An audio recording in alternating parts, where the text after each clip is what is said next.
Hello, hello, hello, and welcome to this edition of the Jolly Heretic. Now then, lovely boys, things haven't exactly been going our way, have they? Have they really? Things haven't exactly gone the way we would like them to.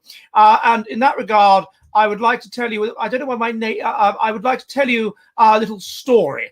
I would like to tell you a little story, and what that story is about a group called the Yanomamo.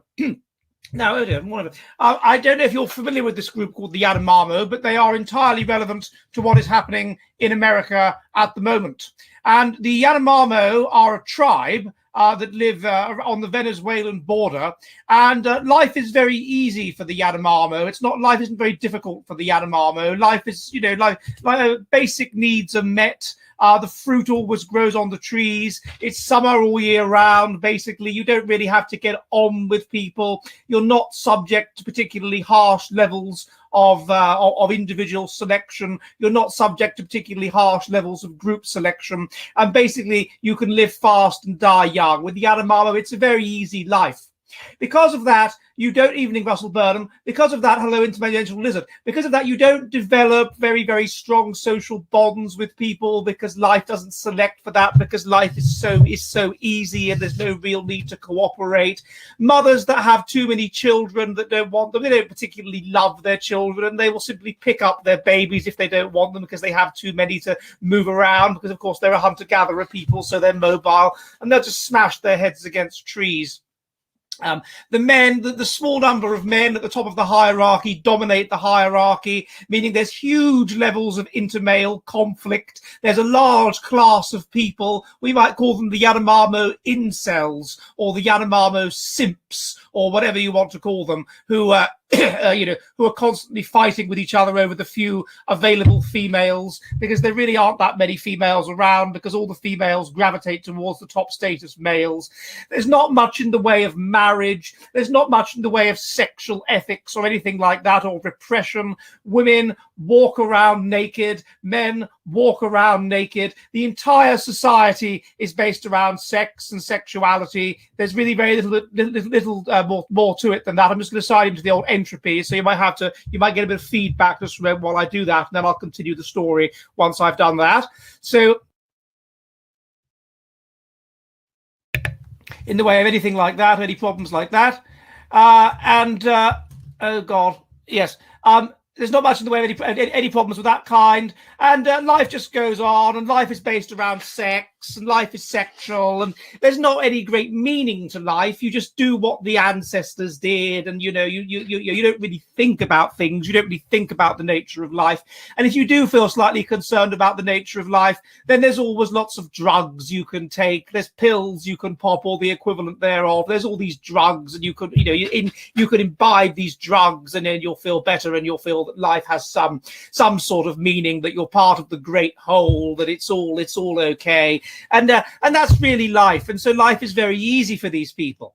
Now, what that means, of course, because life is very easy for these people, and life is there's constant access to sex and all this sort of thing, and there's very little selection pressure, is that there is a great deal of genetic diversity, because they're not subject to any pressures of any kind, because there's no real need to adapt to the environment, because the environment is so unbelievably easy. There's no genetic diversity. There's lots of genetic diversity. There's a huge amount of genetic diversity. There's not much that's being selected for. And so these people are very, very genetically different, and they don't engage in cousin marriage or anything like that, because they're not under those kinds of pressures. So they're extremely genetically different, extremely genetically diverse, and because they're very, very different and genetically diverse, they don't get on with each other. They don't select to get on with each other. There's no pressure to get on with each other, and they won't get on with each other because there's no genetic similarity. And we get on with people. We people, we people that aren't Yanomamo, we get on with people because they're genetically similar to us, and we cooperate with people who are genetically similar to us, and we're friends with people who are genetically similar to us, because it's a way of indirectly passing on our genes. That's why we're friends with people. That's why we get along with people. And of course, it works even within families, that people who are, even if they're siblings, who are brothers and sisters, will be more or less genetically similar to other brothers or sisters, and the ones that are more similar get on with each other more. Now, this doesn't happen among the Yanomamo because there isn't this selection. So therefore, there's very strong genetic diversity. And what that means is they are constantly fusioning. They are not genetically similar enough to be able to cooperate enough to be able to build up a complex society. And the world is so abundant, the world is so easy that if they don't get along with each other and they have fights, and these fights are normally between people that are differentially related to each other, then they'll just split away and form different groups. They are what is known as a fission-fusion society. Now, those groups will get back in touch with each other if they are under threat from another Amazonian tribe that is more genetically different from either of them. They'll get back in touch. And you do have, they'll sort of keep in touch to some extent. There'll be some of them that will keep in touch with others of them. And there'll be sort of group selection in that way. And there'll be periods of cooperation, and then there'll be periods of hatred and whatever. But basically, they are unable to maintain a complex polity because they are so diverse. And because they are so diverse, they don't particularly like to cooperate with each other, and they don't particularly like to like to build up a complex society, a large-scale society, because they can't, because they hate each other, because they're so different from each other. They're so genetically different from each other. They're repelled by each other. And because they're genetically different from each other, they think in different ways. They don't get on. They don't want the same things. And so over a long period of time of this lack of harsh Darwinian selection, you end up with them moving to different areas. Some of them, perhaps the more intelligent ones, leaving and going, and pursuing agriculture and leaving the forest and developing, and others, probably the less intelligent ones, staying in the forest and being hunter-gatherers and gardeners. They break up because they are so genetically diverse. And what allows a society to flourish is an optimum level of genetic similarity. Not too much genetic similarity can be a problem, because as we see with the Japanese, then if there's too much genetic similarity, you don't get outliers, you don't get a sort of genius caste, you don't get these people that come up with brilliant ideas for the good of the society. And so that's not necessarily good, although it does mean that you're going to be very high in ethnocentrism and you're going to be very high in internal cooperation and external violence. So that's a good thing. Too little genetic similarity, and of course you are this sort of in some ways fast life history society. You balkanize, you break up, you split up, you can't maintain a complex polity. Now, I start, for those of you who are new to the show, hello, welcome everybody, welcome to the Jolly Heretic. By the way, look at this, my lovely boys. I got this for my birthday. I got this for my birthday from a good friend here in Oulu, who's a doctor. He wasn't able to come to my party. He felt bad about it. And he bought me this. Look, a pewter jug. And I'm very, very pleased to have this. I've always wanted a pewter jug. I don't know how he knew. That I wanted a pewter jug, but he got me a pewter jug. And so I'm quite pleased with this, So from now on, at the Jolly Heretic, I'm drinking out of a pewter jug. And I don't know if you can see, but it's actually got a darts board on it. And as you know, I'm rather a fan of darts. So cheers, everybody. Cheers. Yeah, nice jug. Nice pair of jugs. Cheers. Cheers, Margaret Halliburton, Max, somebody around there, Croatian War Master. Cheers, everybody. Cheers. Now, the reason that I wanted to start with that little fairy tale is because that is what is happening in America.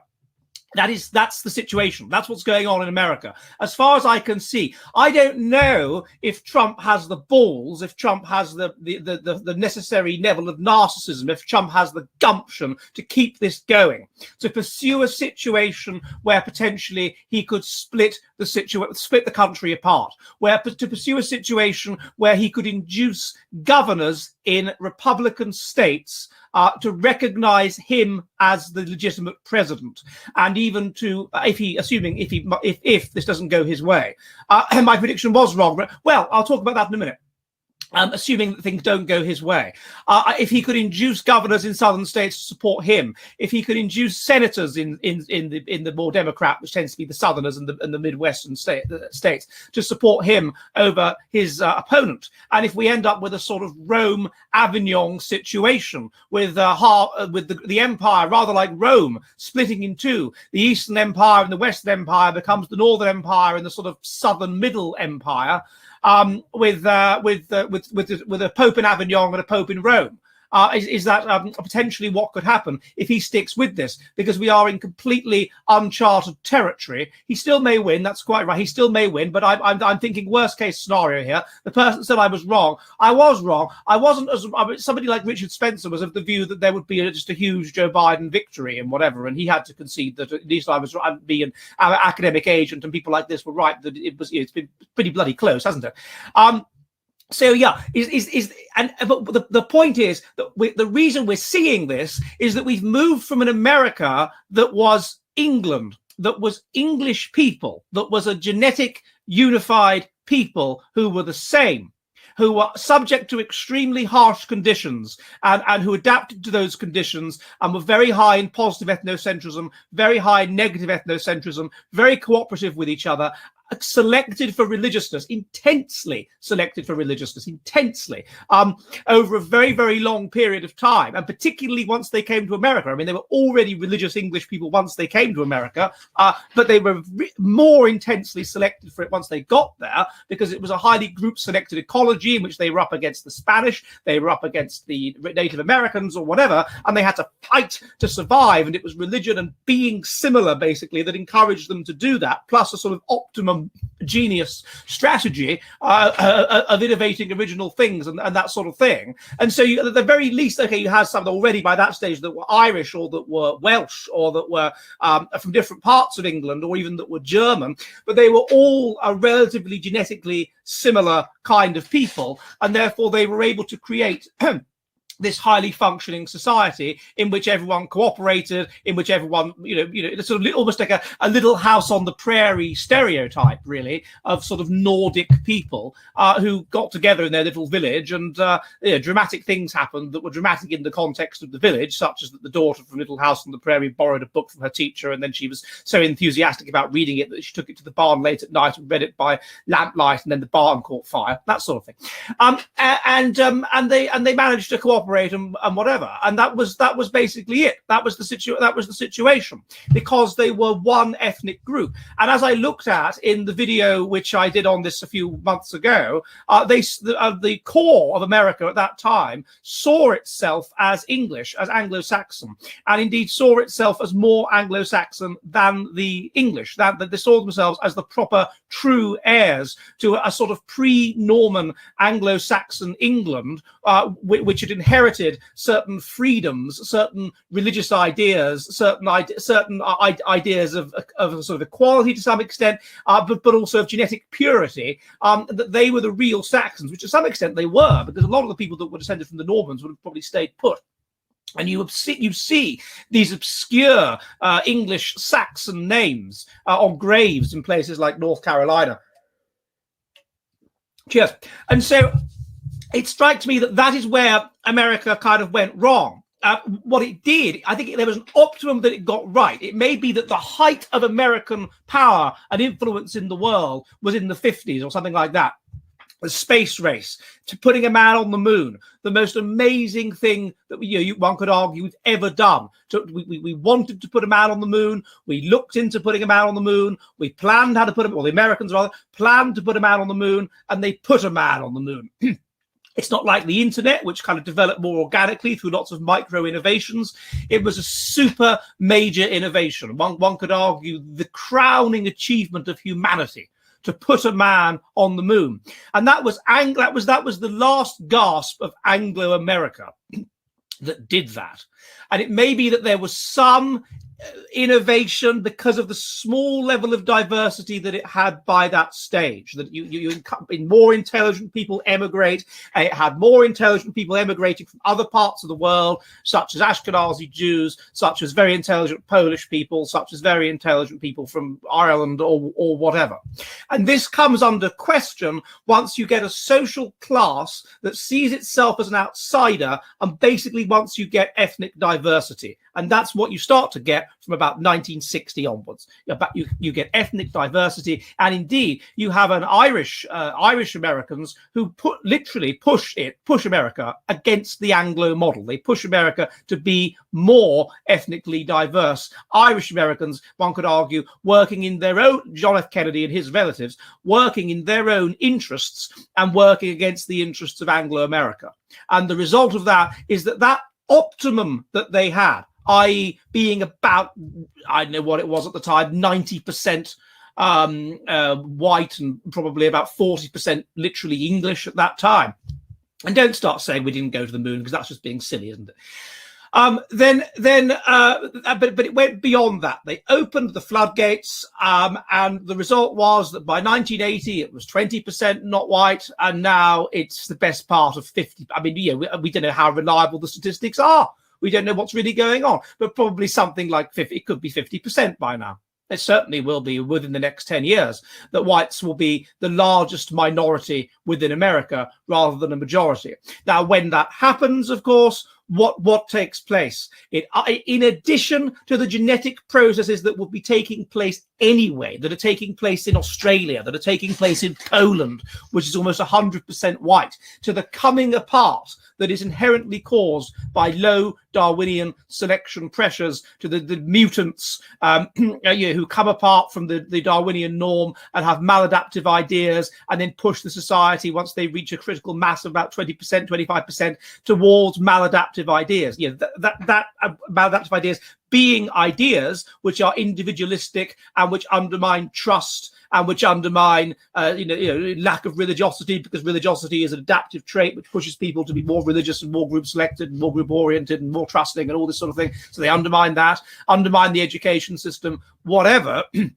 Even they're doing that in Japan, they're doing that everywhere.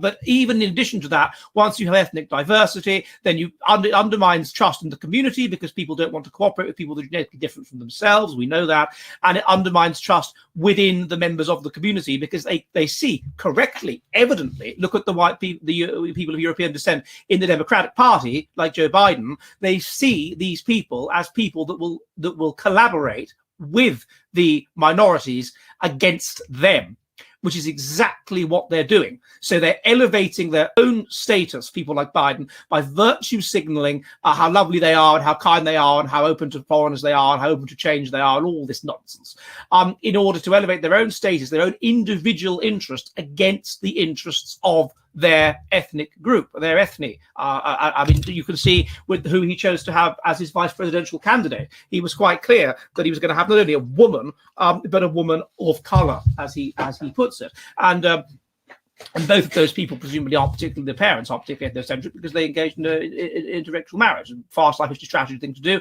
So you're thinking that they'd be quite individualistic people as well.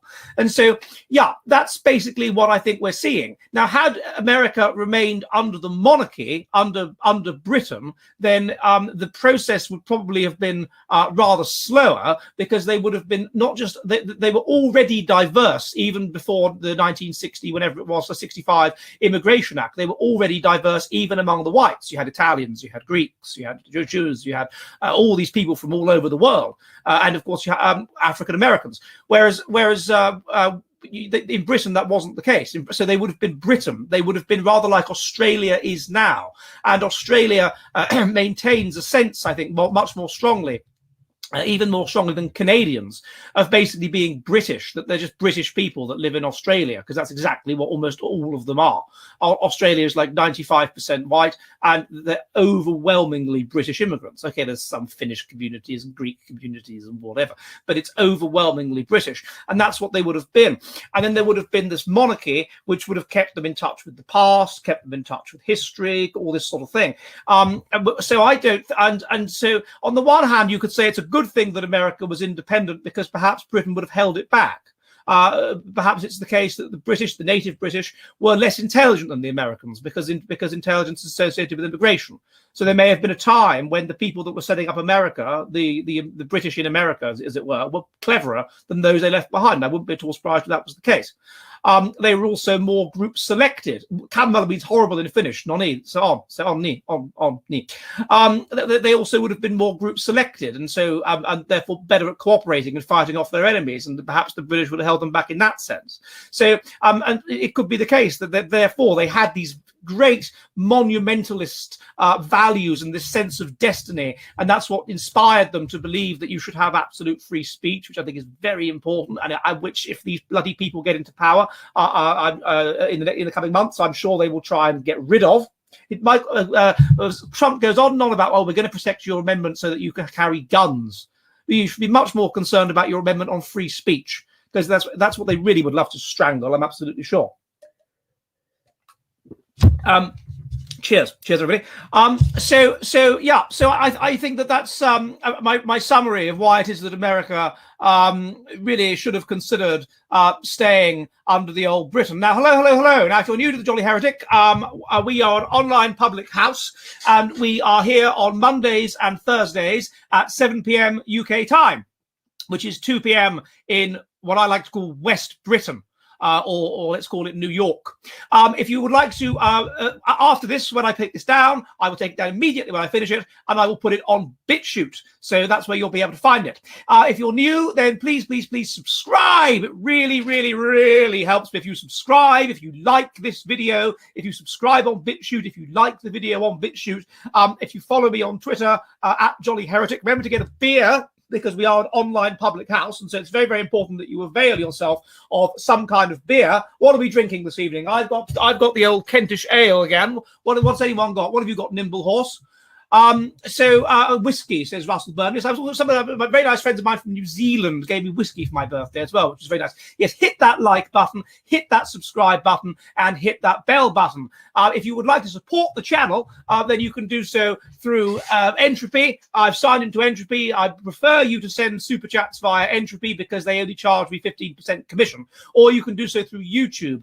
YouTube are so rubbish that tonight I was not able to access the super chats that you sent last Thursday. I can't access the super chats are there, but when you press, let me see all of them, it won't let you do so. So I've had to watch last Thursday's live stream at 2 times normal speed, which was quite interesting. I'm missing myself talking extremely fast, and then write down the super chats. So they are truly rubbish. So I've signed into the old Entropy. There's only about 4 of you watching there, but please could you go over to the old Entropy? You can see the link below. Click on that, and you can send a question there, and I will do my best to answer it. And if I don't answer it in this stream, I'll answer it in the next stream, but I'll probably answer it. The idea is you send based questions in. We are into based science here on this channel, and we don't there's no holds barred in terms of the science. We go where the data goes, and that's how it operates here on the Jolly Heretic. I put up a non-live stream, a normal video, recorded video, about once a week or once a fortnight. All right, so I hope that's quite clear, everybody. So cheers. Now, let me turn to some of the questions that you have been sending in. Before later, I want to ask some of you about the election, but let me send some of the questions that you have been sending in so far. I had a question from Cheeky Pop, and Cheeky Pop said, what do I think about cooming? I didn't know what cooming was. Cooming is when you have sex and you ejaculate an enormous amount of semen during the sex, an absolutely monumental amount of spunk. Proust, yes, absolutely monumental amount of spunk, such that the ejaculation process lasts for about a minute, and the orgasm goes on, or goes, or I can't remember what it was, but it's been 20 minutes or something. Anyway, the orgasm goes on, and you produce enormous amounts of gentleman relish. I mean, really ridiculous amounts. And my question, I had to look this up in the Urban Dictionary, and I was asked anyway, what do I think about cooming? Well, I've been looking a bit into the issue of cooming, and cooming is quite popular among wild pigs. So wild pigs and cooming. Pigs, the wild boar, can produce as much as 4 billion spermatozoa per ejaculation. So in that sense, one could argue he cooms because he produces 4 billion spermatozoa. And also the hare, the wild hare, produces a very large, this is an amount of spermatozoa in comparison to body size. I mean, I'm not talking about a whale obviously produces more, but I mean in comparison to body size, the amount of semen in comparison to body size. So so a 4 billion spermatozoa. Humans produce about 50, about half a billion or something like that. So that's the ultimate Kuma. I don't think, however, the wild boar is known for inducing orgasm in his female. In fact, I would go so far as saying that I wouldn't be at all surprised if the two were inversely correlated.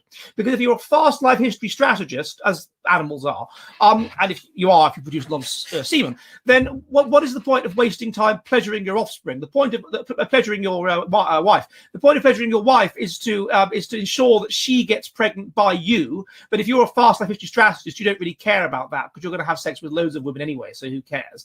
The other point of orgasm is bonding. But again, if you're a fast life strategist, you're not interested in orgasm, so you're not interested in bonding.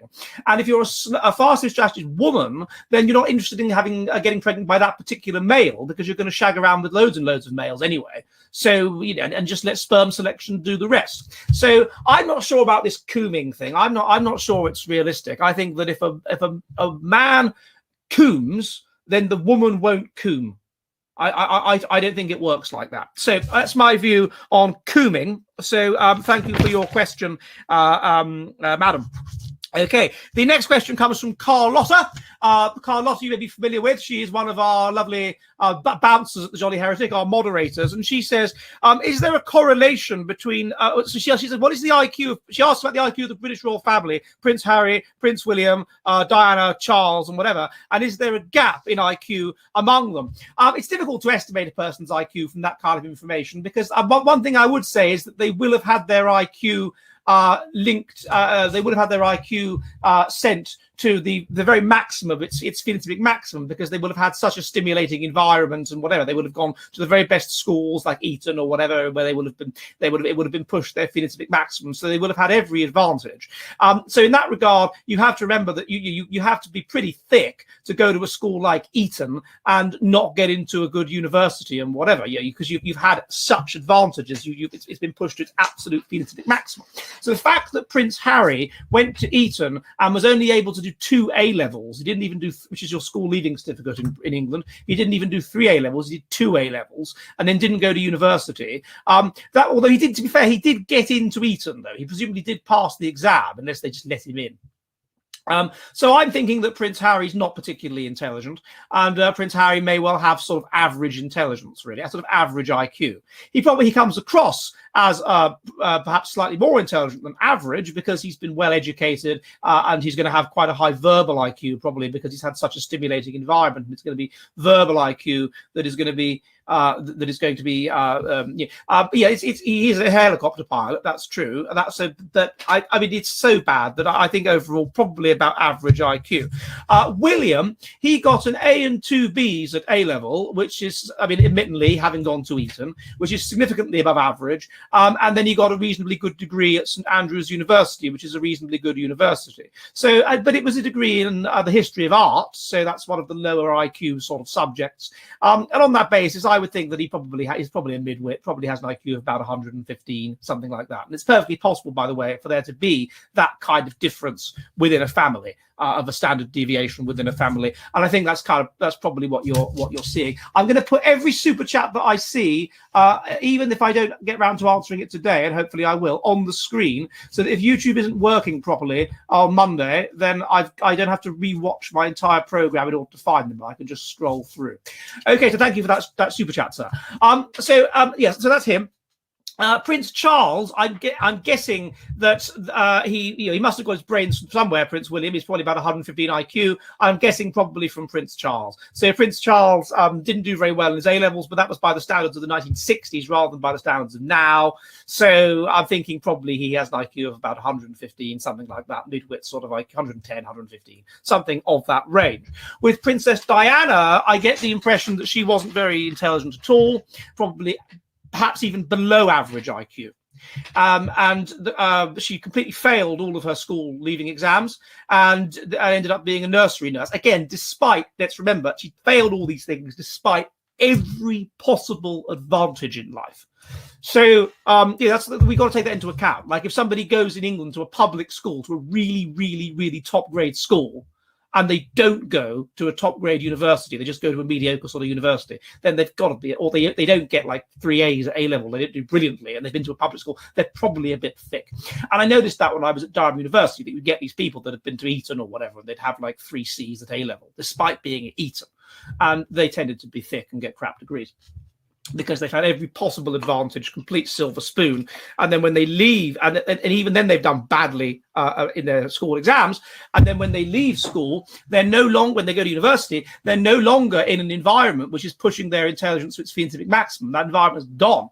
They're left to their own devices, so they start to create an environment which is conducive with their own innate IQ, and therefore their IQ, and they start to socialize with stupider people, and therefore their IQ starts to go down, they become less intelligent, and they do worse in their degree than their A-level results would predict, because their A-levels were done in an environment which they weren't controlling.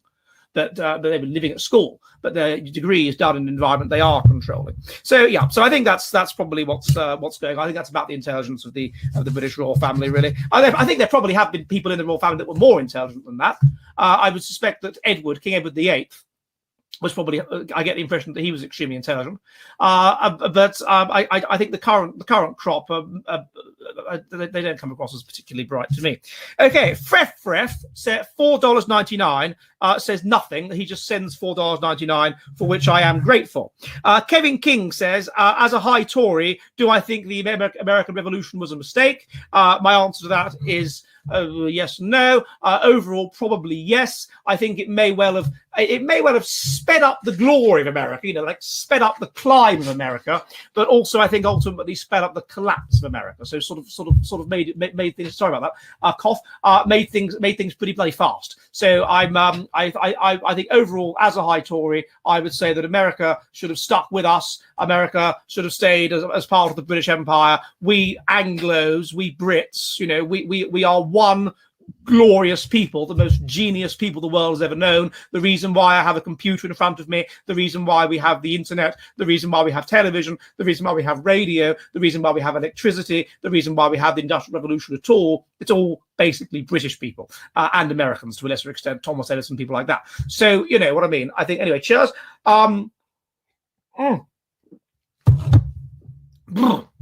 It's very nice drinking out of pewter. I really would recommend drinking out of pewter. If you are sitting at home now, drinking out of a glass, and the Germans, yes, all right, okay, the British, the Germans, and the French, perhaps have done the most for civilization. Winston Churchill's mother was American, Cynthia Mahin, yes, and part Red Indian, part Native American she was. So I think that's very, very important. Okay, the next question, because I am a high Tory, yes. Now, Info Overdose, and he says, can homosexuality be considered dysgenic? He says it's 40% genetic. What are the environmental causes? Right, so first of all, can it be considered dysgenic? Yes, homosexuality, I see it as a manifestation of high mutational load. It is associated with pretty much every marker of high mutational load you can think of, developmental instability, and thus high mutational load you can think of. It's associated with left-handedness. It's associated with all manner of illnesses, of asthma, of all kinds of disorders like that. And so homosexuality is associated with high mutational load. This makes sense, in that one of the causes of homosexuality is associated with male birth order, and so therefore if a woman's got something wrong with her, meaning that she produces too much estrogen, then as she has more children, she will become more resistant to the testosterone produced by the sun, overwhelm estrogen, feminizing it, making it gay. The more genetically weak the son is, then the less he will be able to fight off the estrogen, and the more genetically weak the mother is, the more messed up she is, the more she'll overproduce it, thus damaging her offspring. And so therefore, yes, there is reasonably good evidence that homosexuality is a manifestation of mutational load. Now, you could also argue that homosexuality is group selected, and as you know, I've done a paper on this, the gay shaman theory. I've done a long article on this on the National Policy Institute website, that homosexuality is group selected. But it could be that there are different kinds of gays. There are the ones that are group selected, who we would expect to have good genetic health, be mentally stable and whatever. And that's probably a minority of them, the group selected gays. And then there are going to be the ones who are have sort of grown in number more recently, who will be the dysgenic ones, and that's going to be, and probably they're the bottoms. I wouldn't be at all surprised they're the ones that are the bottoms. In fact, there's good evidence of that. The ones that are the bottoms, the ones that want to take it, are more unhealthy, more mentally ill, and have more evidence of mutational load and of developmental instability than the tops.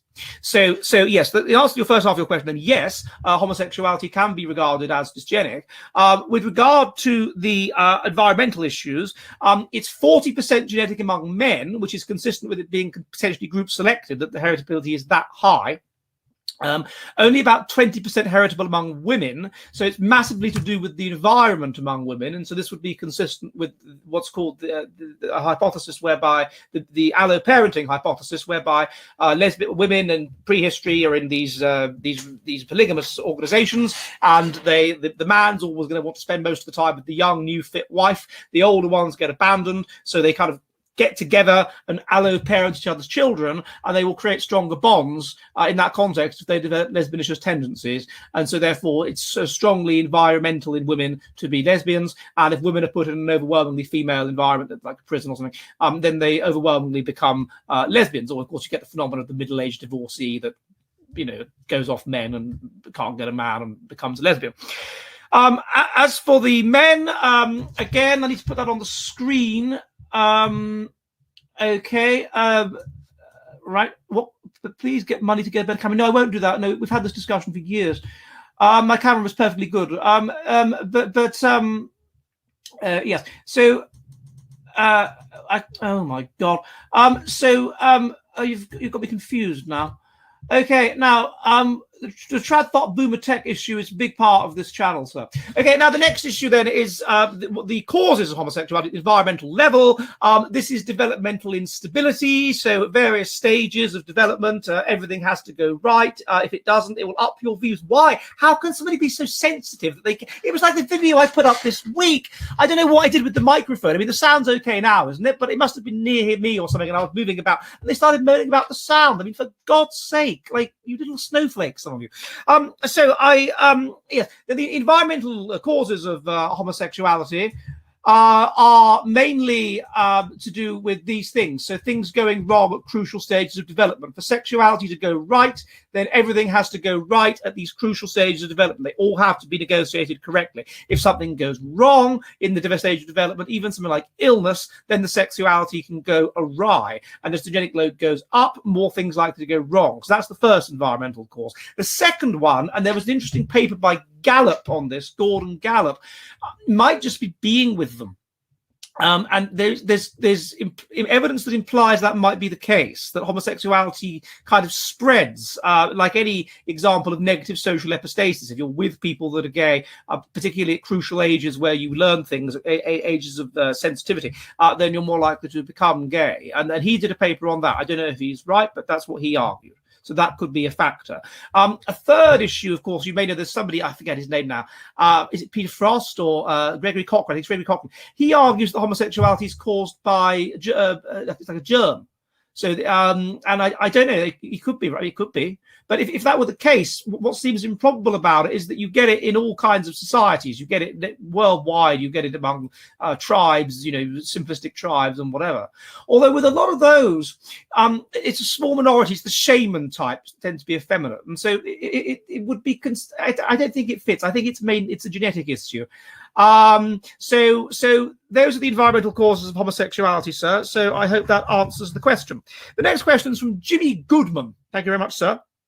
And he says I should do a video on birth order. He's one of 6 siblings, and there's a 7-year gap within his family. Charlie Sparkles was at Durham. Were you really? I was at Durham as well. What college were you at, Charlie Sparkles? I've looked into this, and there have been meta-analyses on birth order effects on personality, and they simply don't replicate, I'm afraid. I mean, you know, there are these there are some studies that were done which found that the middle child effect, and you know, the young child is the baby of the family and is treated like this, and all this sort of thing. But when they're done properly, I was at Bristol, says Rowan Kell. But that was my second choice if I was rejected. From proper controls and all this sort of thing, then then no, it doesn't replicate. There's no evidence of it.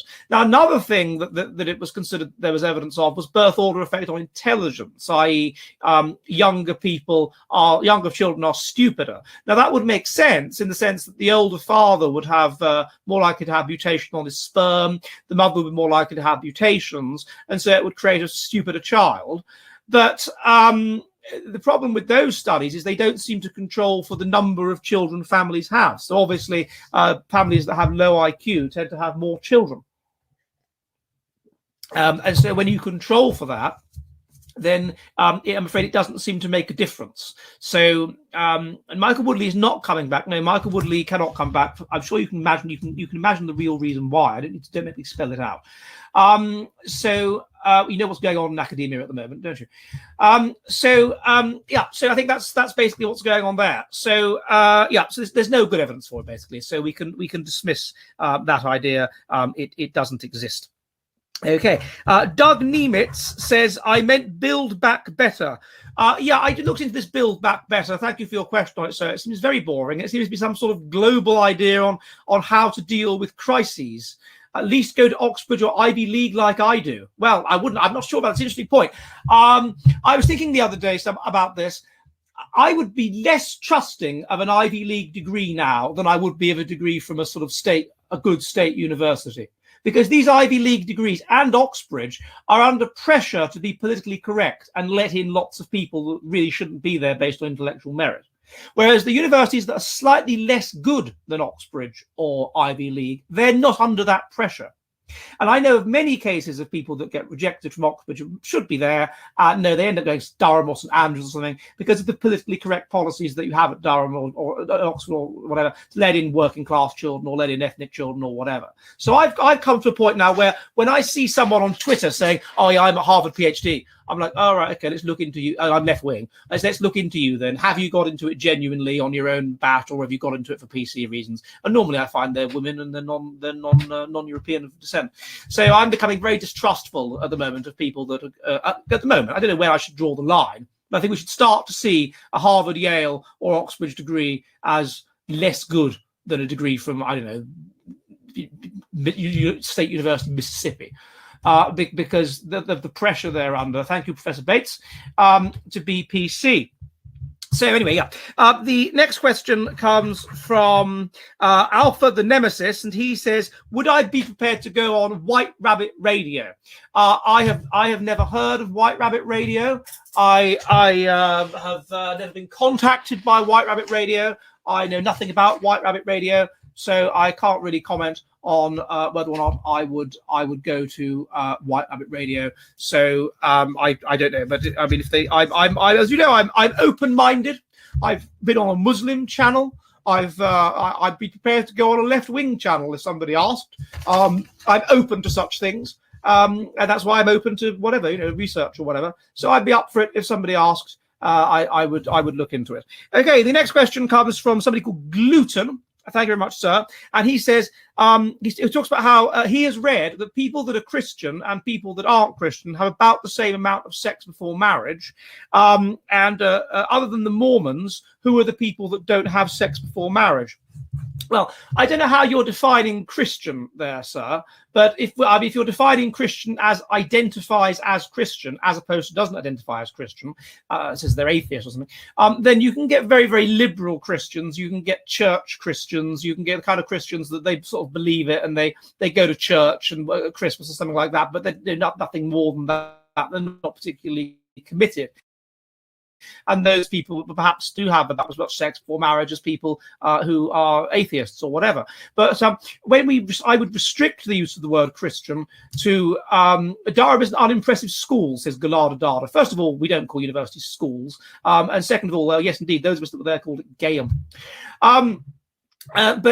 Yes, so the point is that how do we define Christian? And if we define it as that you believe it, that you're like a fundamentalist, you're an evangelical or whatever, that you really believe in the doctrines and you believe in the dogmas and that and so on, then they definitely don't have sex before marriage. There's no question about it.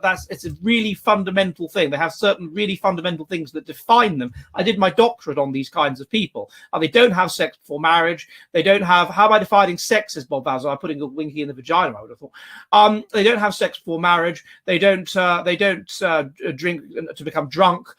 They don't. In some cases, they don't even snog. They don't even French kiss unless they're in a committed relationship. So the idea of sort of meeting somebody one evening in a bar and you get on with each other and you fancy each other and you snog each other. They don't do that. No. Snogging is a thing that has to be part of. At least you have to be like officially going out before you can snog, before you can make out, as Americans call it. So no, those people definitely do not have sex before marriage. And in many ways, Mormons are. And I can't be Douglas to go and find it now, but I asked, but the sample that I looked at, these fundamentalist Christians, like, would you have sex before marriage? And pretty much all of them was no. So that's it. And so I'm talking about Christians here in the evangelical sense, the kind of in America, if you're calling from America, the kind of people that would, the moral rearmament, the 1980s, phone in televangelist Billy Graham, those kinds of people. That's what I mean by Christian. And they go to church every Sunday and they're really, really committed to it. And they speak in tongues and whatever, right? Those kinds of people. And they have sex before marriage. And no, nor do the Mormons. Okay, Mr. Steve Rogers, thank you, sir. And he says that we have he says that he sent this just as they're counting the election. And he says, writing this before the results are in, but it seems that America has elected our first puppet president. Sad. Well, I'm not sure about that. I think there have been plenty of puppet presidents in the past, sir, because you get the kind of people who are charismatic and are influential in what is done. They have ideas, they're done, but they're not very good at the organization. They're not very good at the scheming, but they're good at the inspiring people, and they have kind of broad ideas. If you're like Hitler. And someone like Donald Trump, someone like that, he's charismatic, he has broad ideas on what he wants to do, but other people have to deal with the minutiae.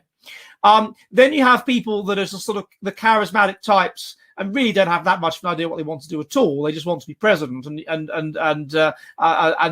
don't. It's other people that are influencing them and telling them what should be done, and what their policies should be. And those people, you could argue, are puppet presidents. And in that sense, I wonder if, we talk about George Bush, President Bush, the first George Bush, he's only there in one term and it wasn't very successful. But could we argue he was there 3 terms? Could we argue that he was the power behind the throne? He was the person that was basically running things. And, Reagan was a bit increasingly senile and didn't have that much idea what he wanted to do. And it was someone like that was sort of manipulating him, possibly. I think you could certainly say that with George W. Bush. I get the impression that's quite widely accepted. It's certainly the impression one gets watching the film about Dick Cheney, that Dick Cheney was the power behind the throne, who was basically dictating policy. Dick Cheney and, I suppose, Donald Rumsfeld as well. The power behind the throne telling him what to do. And in many ways, George W. Bush could be regarded as a kind of puppet president who was he had this folksy style, and he was popular and people liked him, and he was a good sort of presenter. And so I think that could be true of him. So I don't know. But that's the one that sticks out to me as a person that could be regarded as a bit of a puppet president. So I'm not sure you have the first puppet president. Though I would concur, sir, that if Biden is elected, then yeah, I mean he's senile, he's silly, and he's going to be the mouthpiece for some just awful people, but just the most appalling, spiteful, mutant, influenced witches, and just evil. So and he'll be the folksy. I mean, look at that speech he did the other day. It was quite presidential. He only made one major mistake, which was that he said that only three times in American history had an incumbent president been defeated. And I realised that it's happened at least five. It certainly happened 5 times in the 20th century alone. So he's wrong about that. Bush, Carter, Ford, Hoover, Taft. He's definitely going to be a puppet, and as you say, it is sad. Okay, Oraz says chivalry goes up in high socioeconomic status environment. in his view, has this been studied? I don't know that chivalry has directly been studied using the word chivalry, but let's think about what chivalry is. So chivalry is self-control, deference to authority, deference to females as part of a high degree of patriarchy. And so what you would expect is, as the group will become more developed and more group selected and more dominant and richer, because it is high in religiousness, which is a component of chivalry, because it is high in a patriarchal religion specifically, with patriarchy being and deference to females in patriarchy, whatever, the princess being rescued by the knight, whatever, being a component of chivalry, with self-control and that kind of thing being a component of chivalry. So we could argue that chivalry will be a manifestation of a certain level of group selection and of selection for pro-social traits and intelligence and whatever, and even of sexual repression, and that will be that will both cause a certain level of wealthy civilization, and it will also cause chivalry. Once the chivalry starts to come into play, then of course, and it will become something associated with the upper class, then it will set off an environmental arms race to be more and more and more chivalrous, as you outdo the next man to be more and more and more chivalrous, just like now we outdo the next man to be more and more and more woke. And so therefore, once it's set off, then it will spiral out of control. And you see this if you look at analyses of medieval Europe, that the complications and the money and the whatever that you had to put into getting into these orders of chivalry was just absolutely ludicrous, devastatingly expensive. Okay, this person's a troll. I'm going to remove them. It sort of spirals out of control, and it becomes just totally over the top. So you can see why that would happen. And similarly, you would expect chivalry to collapse, and of course it has collapsed. Once these situation reverses, once all this selection pressure collapses, and all this sort of thing, then it would get a reversal, and that's what we get now. The men would become less chivalrous, and the women would become, in a sense, less chivalrous, because they would be less feminine, less princess-like, all that sort of thing. So I think that's how I would answer that question, sir. So I hope that makes sense, and I hope that answer is satisfactory. A very interesting question it was too. Okay, the next question comes from Elijah Woods. And he says, damn, I cannot believe I missed it. That's with reference to, I don't know if any of you were at my birthday edition, which was, of course, last Thursday. But this was that I had some people on. So I had people on the chat. And those people, some of them, and I went in and he balls it up or something. But actually, turned out that I balls it up. I hadn't turned off the sound from the entropy. And that resulted in a feedback loop and all kinds of irritating things. Hello, Elijah Woods. Elijah Woods is back. Hello, Elijah Woods. And so, yes, so that was it. And I think I spoke to Elijah Woods in the end. Okay, David, this is his last Thursday. Says, happy birthday and thanks for all your work. That's quite all right, sir. It was my birthday last week. God, I'm going to be 40 and a week. 40 is bad enough. 40 and a week. Cheers. Let me just show you this present I got. This is from my... Can you see this picture? This is from my Russian friend. And you see the black and white half, that's the West. So you have a man fucking a pig. You have generally, just general degeneracy and whatever. And then the color half, that's the East. That's Russia. That's the East. That's the based East. And you have, look, a mummy bear, daddy bear, baby bear, another baby bear, and they're all happy and it's green and it's lovely and beautiful. So look, that's that. So I thought I'd show you that. He also bought me another very good picture, this Russian friend of mine, which I will show, based Russia, exactly, which I will show you perhaps on the next stream. Right. So the next question comes from Ashley Hannah, and he says, "What do I think of Bigfoot?" To be perfectly honest, I'm not that interested in cryptozoology. That would be a question for my erstwhile colleague. Hello, daughter of Albion. How are you doing? All right. So I can't really answer that. From what I've read about it, I get the impression that it's not a bit vulgar, says Presley Benson. Oh, well, it's a male birthday party, bonding, all that kind of thing. So I have kicked the spammer. There was a spammer earlier slagging off my former university, so I removed them. So I no particular opinion on Bigfoot. I don't know that much about it. I haven't looked into it. I'm open to it. I'm open to cryptozoology. I'm open to the possibility of aliens. I'm open to any of this stuff, and all I can say is, Finn Bear, hello. Yeah, you didn't turn up. You didn't turn up at my party, so heiste vittu. No, not really, but yes. So I'm not. I have no view on it, but I'm open to the possibility of it, and that's all I can say on that. Right. The next question comes from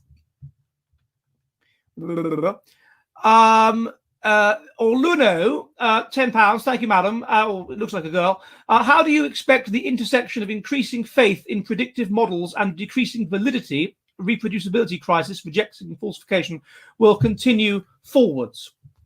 Well, first of all, I'm not sure we're going to have increasing faith in predictive models, because if one thing is becoming clear from what's happening with the election, they're crap.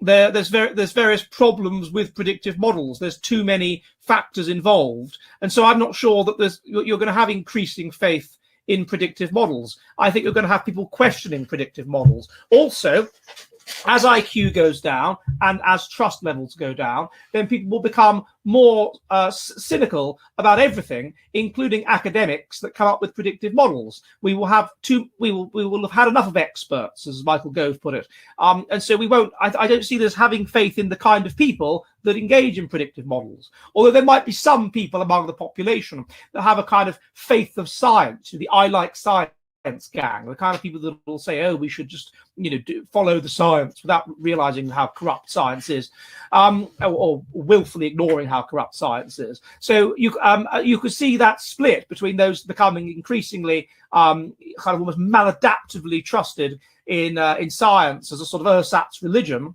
and those who are extreme conspiracy theories, who don't believe in anything, who think the earth is flat and whatever, as a manifestation of our increasing genetic diversity, for example, as a manifestation of sort of mutation from the genetic norm of a healthy degree of skepticism, healthy degree of religiosity, and whatever that we were selected for. That's how I would potentially see it.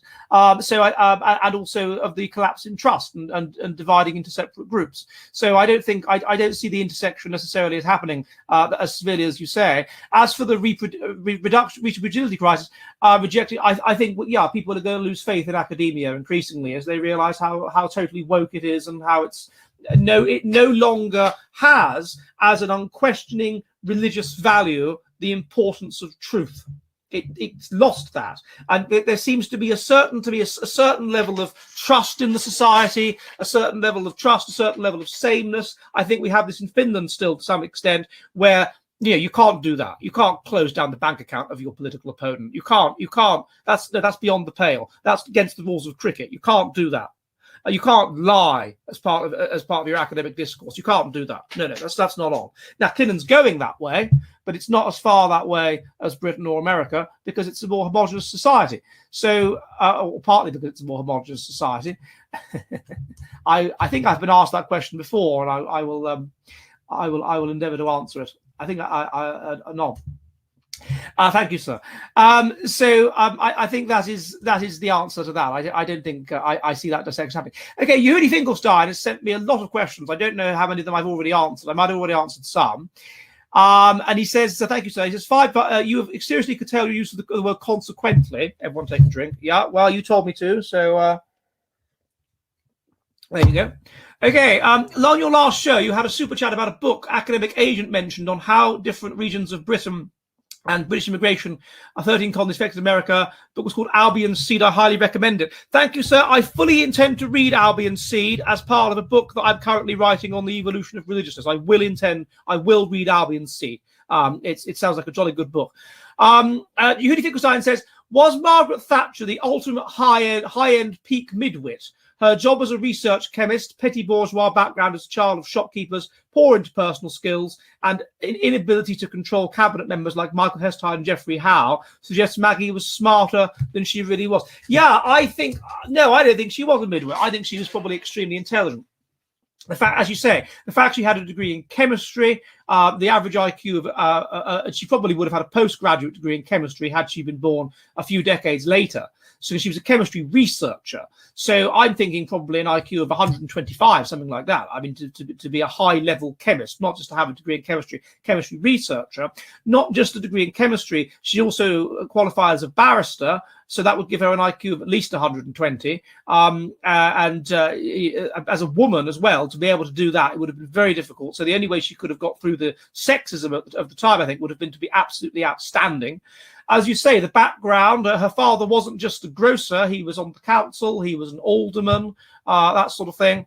So I would think that she was, the fact that she may well have been a little bit autistic. And I think that would make a great deal of sense. That would make us understand her drive, the fact that she had quite masculine traits and obsessive traits, the fact that she had, as you say, poor interpersonal skills, kind of Enoch Powell-like.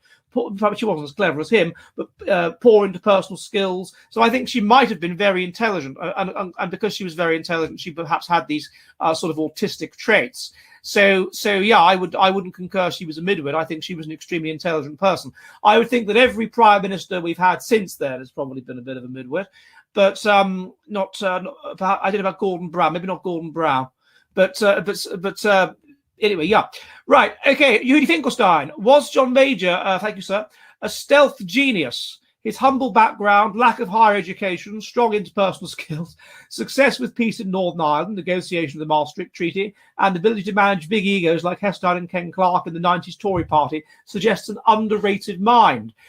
Yeah, I don't know why he did so badly at school. I've read his autobiography.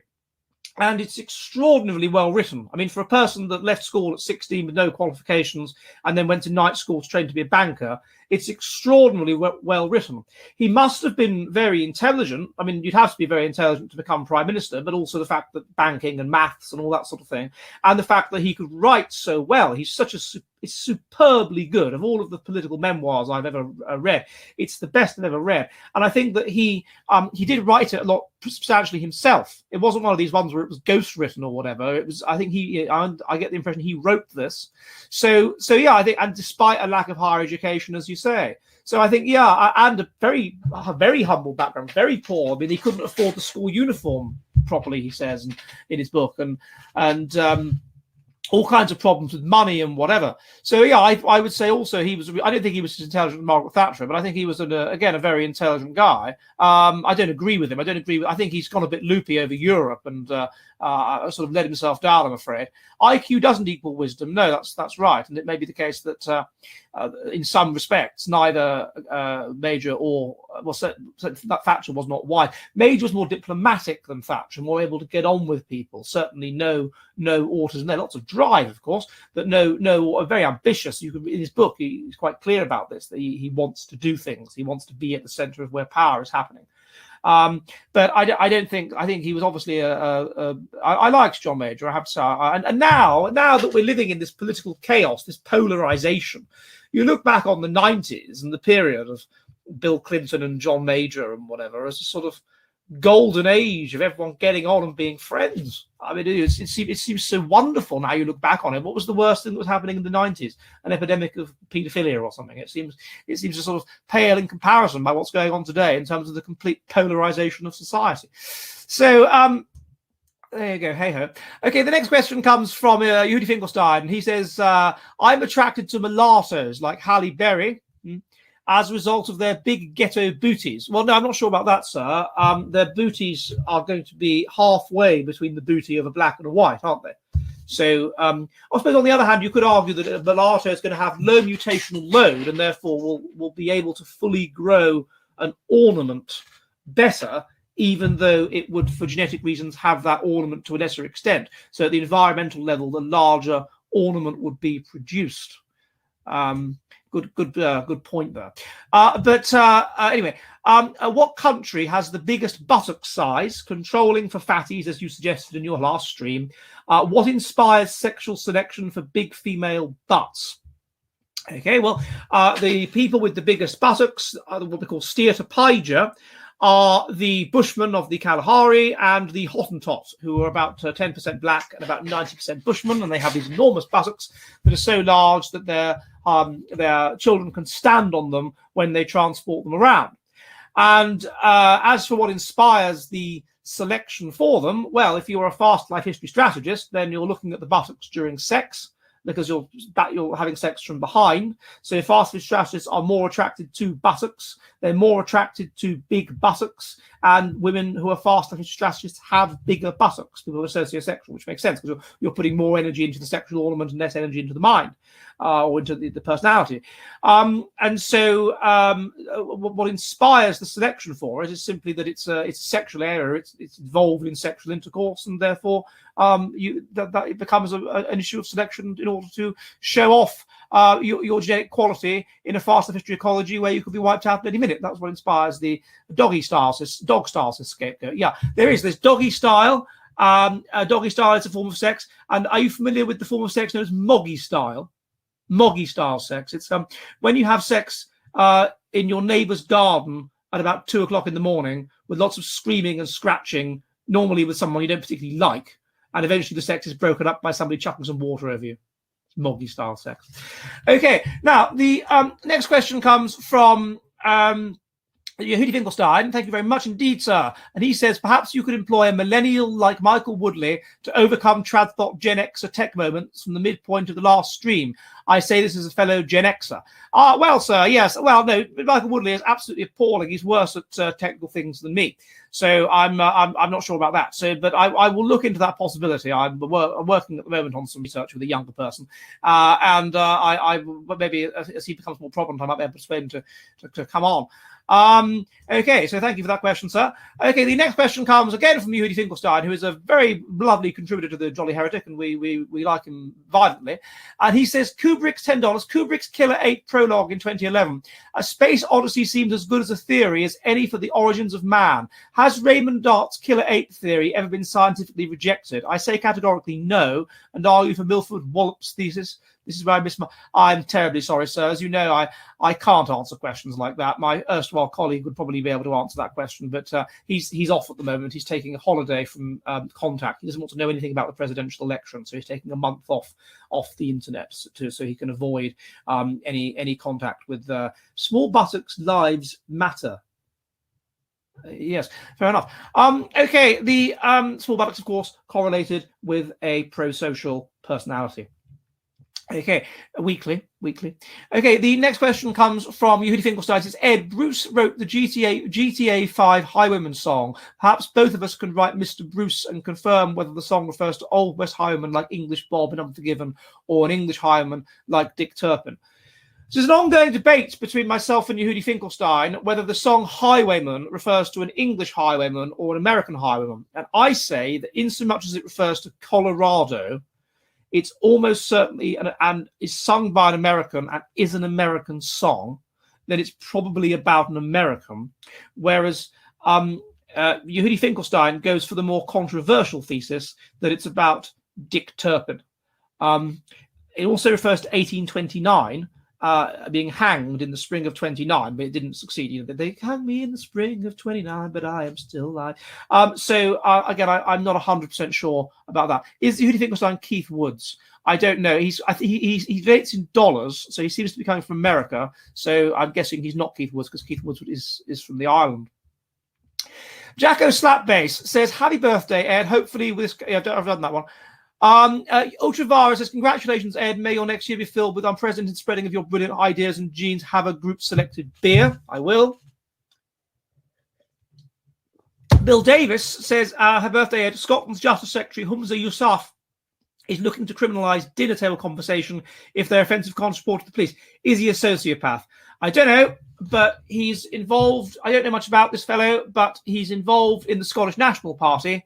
So I would have to conclude, yes, he's probably a sociopath, because how could you possibly want to break up the most successful nation in the history of the world? You'd either have to be a sociopath. I'm going to go for some kind of sociopath. And you also have to be a sociopath to want to control people to that extent that they can't even express their opinions in their own home for fear of the guest or whatever it is, grasping them up to the police. Absolutely appalling. He should be jailed for saying such things, in my view. Okay, next question comes from Jimmy Goodman. You already sent that question to me on YouTube, and I've answered it, and thank you very much, sir.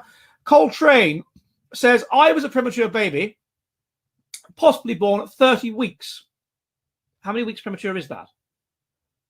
Hang on, so you were born at 4 months before, that's 32. What was right? 16, 4, 4, that's right. 2, 4, 6, 2, 4, 8, 2, 1, 2, 4, 2, 4, 8, 3, 4, 6, 12, 16. Well, that's not very premature. That's not that premature. Okay, and my mother telling me I was fed on a drip. Yeah, so was I. As a baby, I'm now really tall with a slight whole skull asymmetry. Should I give up? No, don't give up. Why should you give up? Some of the Sir Isaac Newton was seemingly born prematurely. And I've done a paper on this, and as far as I can see, there seems to be some sort of weak prematurity. Dutton is broke, between prematurity and genius. And I've done a video on this, so I certainly wouldn't give up. If you may have subtle cognitive and physical problems as a consequence of being born prematurely, but you can gradually get over them, particularly as you get older, and as other parts of the brain are brought into play to deal with the parts that are damaged. And if you were bullied as a consequence of things late being born prematurely, then it, as you get older, it helps you to deal with the bullies that we call left-wing people that you find as you get older. So I would certainly not give up. From one preemie to another, don't give up. Keep going. Great things can come from small beginnings. Right. The next question comes from Daniel Pacheco de Figueiredo, who's from Canada, and he says, Professor, I found you through Survive the Jive interview. Survive the Jive is coming on this channel next Thursday. So a week today, Survive the Jive will be coming on here. I will be interviewing him. I look forward to that. I'm interested in the relations between ocean and astrological personality interpretations. Please write to me about it. Well, I can tell you that there's already, I think this is looked at briefly in Daniel Nettles' book, because Hans Eysenck looked into it, whether there was a relationship between astrology and personality. He was very interested in this. And some studies indicate that there is a mild relationship, something to do with being born at times of the year. I didn't know, someone asked me a question on this a while ago. At some times of the year, people are more likely to end up with depressive traits, which makes sense in a very subtle and minor way, because the chemistry of the mother is altering across the year due to, she slightly higher levels of seasonal affective disorder at certain points, and happier because it's sunny or whatever. And these very subtle changes in the environment, essentially, of the female, were causing changes in her body chemistry, will potentially influence the brain, the hypersensitive, very young brain of the child. And so it is conceivable that there would be very, very subtle relationships between the time of year at which you're born and your personality. And there is evidence for that. But the correlation with the personality traits that are, the Scorpios being hot-headed or whatever, I'm under the impression is not very strong, and the evidence for it is not good. Okay, the next question comes from, have I just done something really stupid? Sorry, chaps. I need to find out. They've done that one. Okay, the next question comes from Carlotta. Oh, no, I've done that already. Okay, then the next question comes from, there should be one called Entrop 5.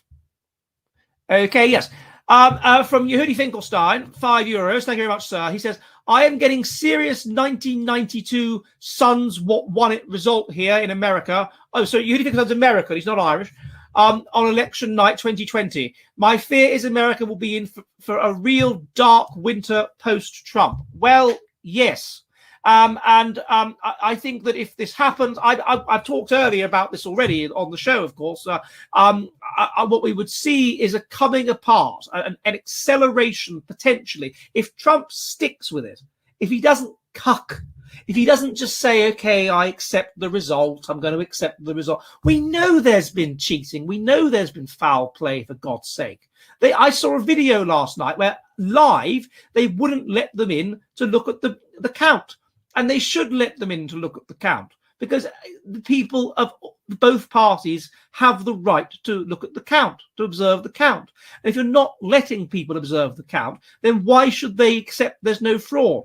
And you watch these people on the Sky News or whatever say, Donald Trump is saying there's electoral fraud without any evidence. They keep stressing that, which is outrageous, because he says he's got evidence. So it's unbelievably biased of him to say he has no evidence for this assertion. The evidence is people saying we are not allowed to go in there, and they went to court to get them allowed in there, but they weren't letting them in to see the votes counted. So that's fraud. That's electoral malpractice. Then they said there's been no intimidation. No intimidation. You had cases of letters going to people's letterboxes saying you had a Trump thing in your garden, you better vote Biden. If you don't vote Biden, then you're going to. If Biden doesn't win, then we're going to take revenge on you. We know where you live.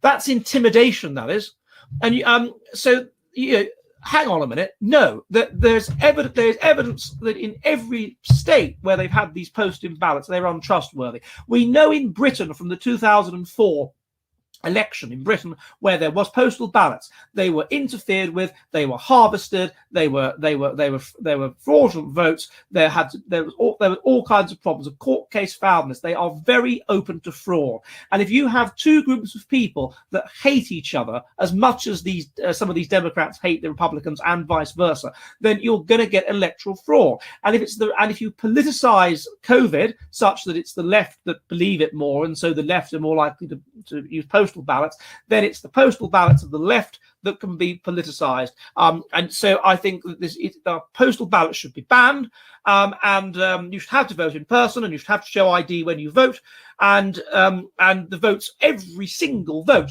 should be observed, being counted by members of both parties. And if that doesn't happen, then there is reason not to trust the result. And if that doesn't matter, if the result's overwhelming, fine. But if the result's close, then there is reason to throw out these votes, throw out these ballots. If the ballot isn't trustworthy, it should be thrown out. Guys, did I answer my question on cooming? I did answer your question on cooming. Yes, it's at the beginning of the show, and you will be able to watch it either if you scroll back or if you watch it on BitChute later. Okay, Yehudi Finkelstein, $5. Thank you, sir. Says, Dutty, you live in Finland? I do. My parents come from Michigan. See, you're asking all of these things about the mysterious Yehudi Finkelstein, and now we're getting all this detail. Many Finns live in the Upper Peninsula of Michigan, so I ask your thoughts on ice hockey. I quite like ice hockey, I have to say. It's unlike American football. It's a very fast sport. It's a fast-moving sport. It's bloody dangerous, and people can get seriously injured. But it's fast, and it's not like football, where increasingly there's only very occasionally goals, and you can get 0-0 draws and whatever. It's fast-moving, and so I don't mind watching ice hockey. And I've been to watch the Oulun Kärpät a couple of times here in Oulu. At first, I was skeptical about doing so, but it was really, really interesting. There's actually a magazine, look, it's called Siirtolaisuus Migration, which is about Finns that have migrated to different parts of the world. And I think there was one, as you know, I went to Sointula, which is a Canadian island that was founded by Finns in about 1900.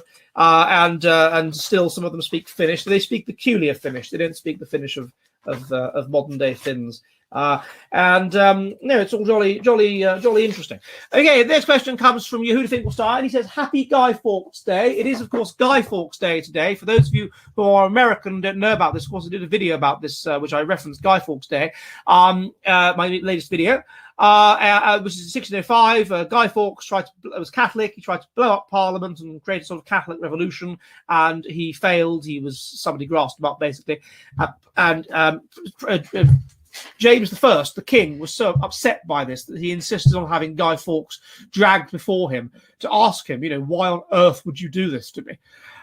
Anyway, in the end, Guy Fawkes was hanged, drawn, and quartered, as were a load of the others, although there was a shootout. So a load of them sort of barricaded themselves in a house. Then the army came and there was a shootout and a load of them was shot. King Charles says, no, it's King Charles I's father, James I. And so, Yeah, so basically that's pretty much that. So I hope that answers the question, sir. So Happy Guy said, I believe Michael Woodley of Mani is wrong and Trump is finished. Yeah, I hope to. Jesus, he's not finished. You said you've spoken with Michael on the election, Keith Wood's chat. Yeah, he's convinced that, and even yesterday he remained convinced, but then today he suddenly didn't want to talk to me about it. So I'm concerned that maybe he's realizing that he's wrong. But yeah, press F for Trump. Press F for Trump. Leo Wielden, $3, thank you, sir, says, can you explain testosterone differences between races? I would appreciate it if you gave sources too. Did I do that question? I can't remember I did that question.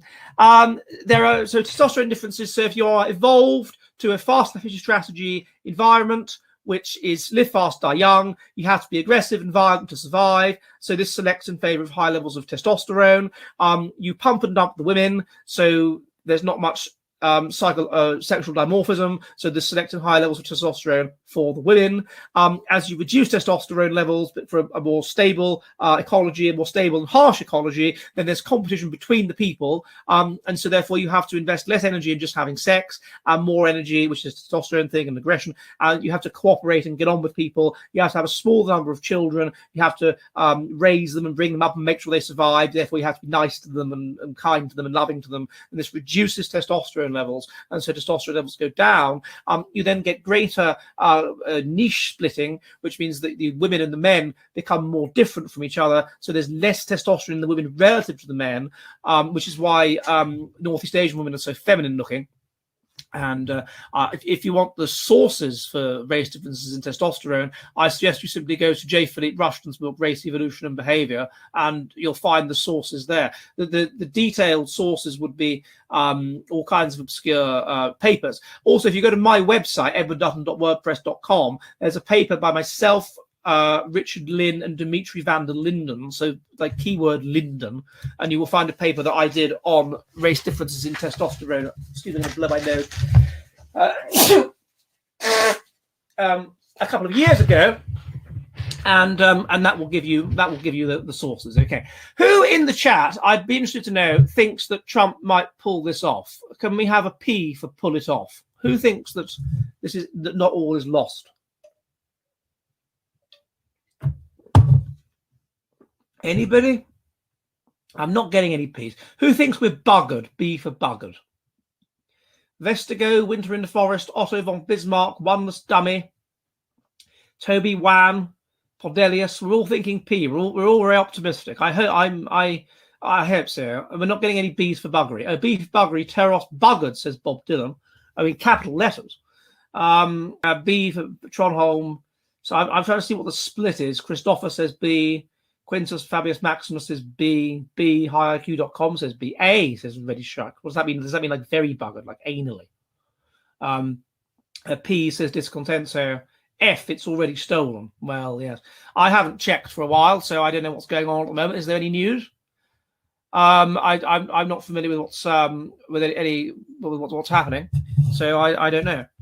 The Dems own the courts. Checkmate. Yeah, well, that's true. It's not looking good. Although from rough, I mean, it will be a kind of accelerationism in some ways, as long as he keeps with it, even if he ultimately loses, as long as he keeps with it, sets himself up as a shadow president, as an alternative president, potentially never gives up, never concedes, potentially forces the military to decide whether to remove him, absolutely mustn't give up no matter what, goes to jail if necessary, thinks not about his creature comforts but about going down in history, about the things that, the good of the group, the good of the people, doesn't give up, as he said on The Apprentice to that black woman that wanted, when they had to set up a hotel or something, and it didn't, and they had to stay up all night, and she was really tired, and she was so exhausted in about the second or third series of The Apprentice that she just said, I want to give up, I can't do this anymore. And he said, don't give up, you never give up, you never get anywhere if you give up, don't give up. And she did anyway. And that, if he takes his own advice, never ever give up, then things might occur, who knows. Right, the next question comes from Aid Wolf, 10 something or other. He says, how does one assess the intelligence of populations from the past? Well, you can look at various proxies. How far in the past are we talking about? But there's numerous proxies. Let me just get my book, Adolf End, why we're becoming less intelligent and what it means for the future. So you can basically you can look at what the proxies are for intelligence now, and you can in as much as for much of the past the standard of living was very similar. So the standard of living is about the same in 1100 for most people as it is for most people in about 1700. There's not a big difference. It's just an agricultural society. And so you're basically controlling for standard of living. And if you do that, then you can start to look at education level, literacy level, level of numeracy, percentage of people that can sign documents, percentage of people that know their age. These things, if they're more intelligent, will be going up. Criminality is associated with low IQ, so criminality will be going down, violence will be going down, cruelty will be going down if they're becoming more intelligent. We can look at per capita levels of genius. These will be going up if they are becoming more intelligent. So there's even height will potentially go up to a phenotypic maximum if they're becoming more intelligent, because there's a weak association between height and intelligence, but that's not a very good one. A stronger association, education, 0.5. Wealth, how rich the society is. Interest rates. Interest rates is a function of time preference. People that are stupid, they want it back now. They want high interest rates because they can't stand the immediate hit, the immediate loss. People that are more intelligent will be happier with lower interest rates over a longer period, as long as they get something back. They're more future oriented. So there's loads and loads of ways that you can assess the intelligence. Even Michael Woodley did a paper, this is my book on this, where you look at representative samples of texts and you look at the commonality of high order words, because the vocabulary level is a correlate of intelligence. And so there's all kinds of ways that we can look, we can understand the intelligence of people from the past. So I hope that answers the old question there. It's nice. Okay, the next question comes from Space Doog, and he says, "Here, some beer money." Oh, all right. Well, very much so. I shall honour that by having a beer.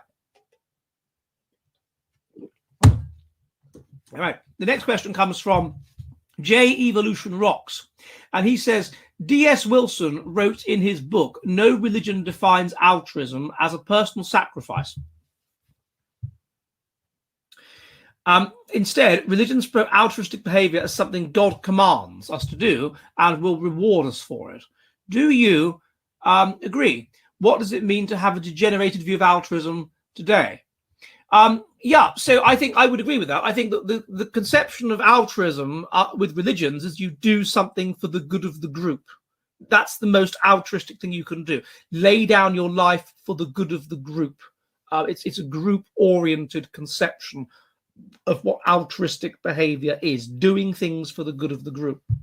So in that sense, you would expect people to become less altruistic as they become less religious, less willing to make sacrifices for the good of the group, and merely more willing. And also the religiousness acts as an insurance policy whereby those that have the same religion as you can be trusted, because they both believe that if you do bad things, God's going to damn you to hell.